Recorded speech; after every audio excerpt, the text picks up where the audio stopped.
All right, let's look at graphing, or not graphing, solving radicals. Okay? So this one should be pretty easy for you. But you want to isolate the radical, which is just the root sign, whether it be square root, cube root, fourth root, whatever. You're wanting to isolate the radical sign on one side. In order to do that, or after you do that, you want to raise both sides to the power of your root. So if it's square root, you want to raise both sides to the square. If it's a cube root, you want to raise them both to the cube. Okay? After you do that, you will solve for x and then just plug back in to see if you've got it right. So, if I look at this, remember the one that does not have a value right here is the square root. Now, we have the radical sign by itself on the left side of the equal sign, so we can go ahead and get rid of that radical. So in order to do that, we're going to have to square it because the root is a square. That's going to cancel that. But if I do it to one side, I need to do it to the other. So that's going to leave me with x plus 8 on the left. 5 squared is 25. Now, I'm going to solve for x. So subtract 8. That is x is equal to 17. Now we're going to plug it back in to see if our answer is correct. So the square root of 17 plus 8 should equal 5.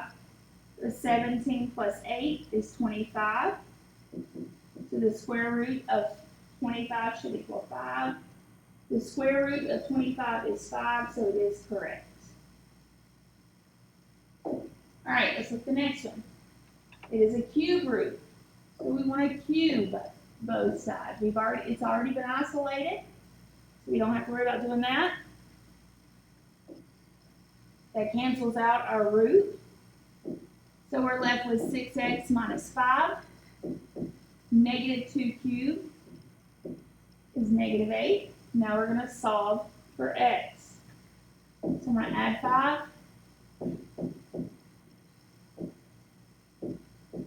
That leaves me with 6x is equal to negative 3. Divide by 6, and x is equal to negative 1/2. All right, now we're going to plug back in. And if you have your calculator, you can always just put this in the calculator, and you'll get your answer. So we're going to plug 1/2, or negative 1/2 in for x. So 6 becomes negative 1/2 minus 5. And all of that should equal a negative 2. So half of 6 is 3, so it's going to be a negative 3. So the cube roots of negative 3 minus 5. So that becomes the cube root of negative 8.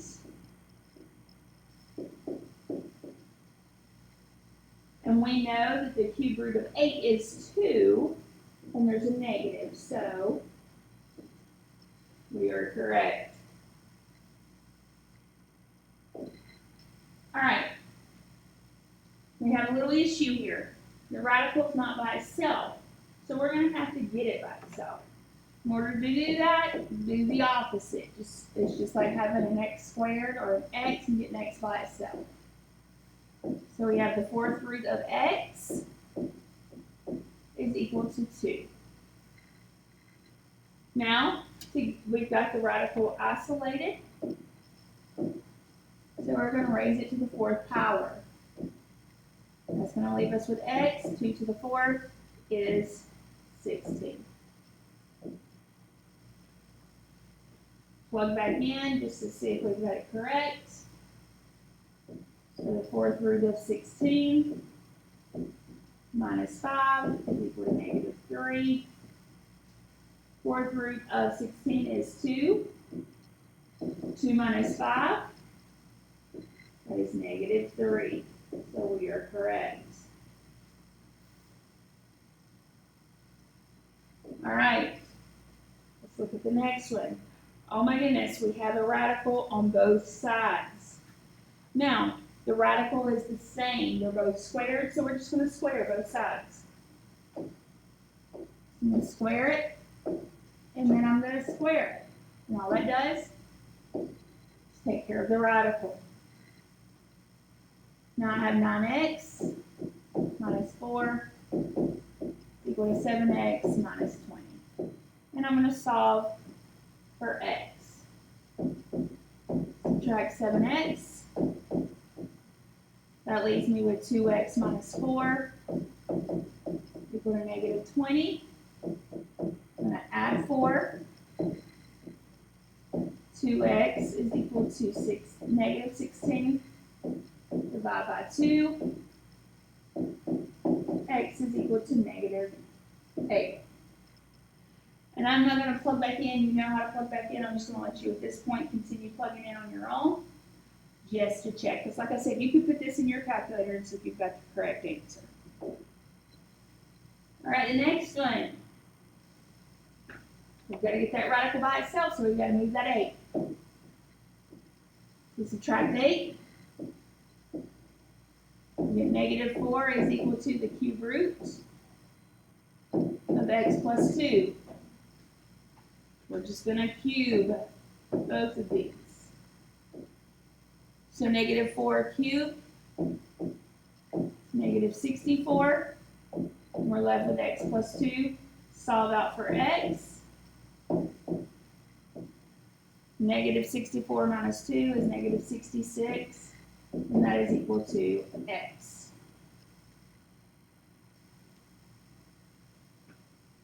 All right.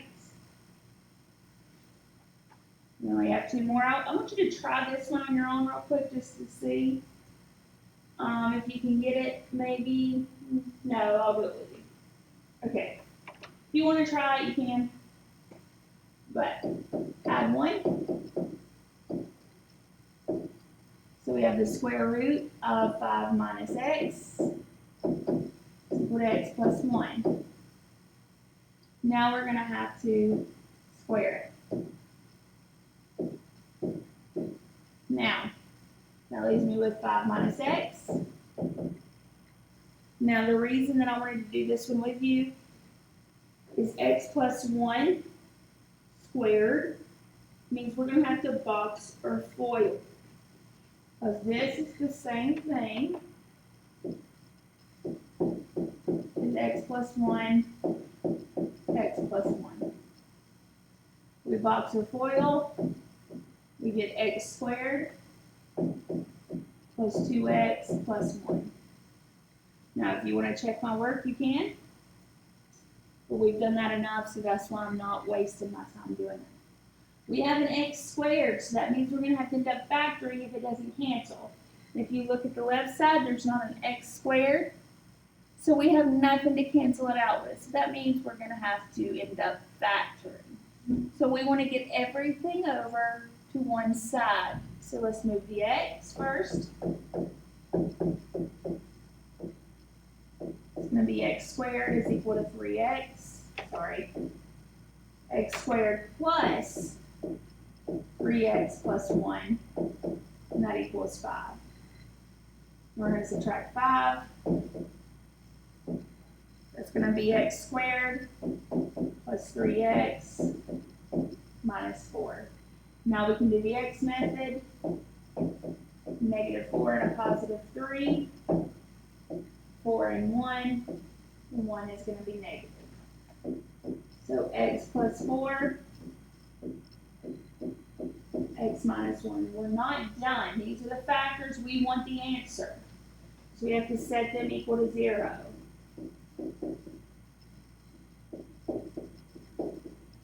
When we do, we get x is equal to negative 4, and x is equal to 1. Now that means I can plug either one of those back in, and I'm going to get that answer. Okay? All right. Last one, they're both cubed. So if I cube both sides, going to give me x squared plus 10x plus 13. It's going to equal 17x plus 3. Nothing, or I have an x squared, and the x squared is not going to cancel, so I need to do everything over the same side. So minus 17x gives me x squared minus 7x plus 13 equal to 3. I'm going to subtract 3. So x squared minus 7x plus 10.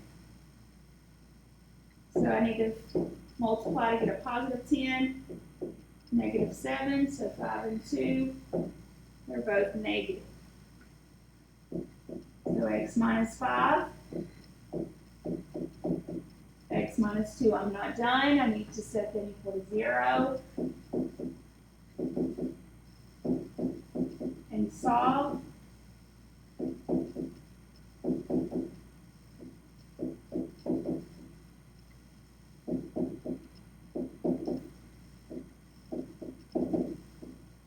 So I get x is equal to 5 and x is equal to 2.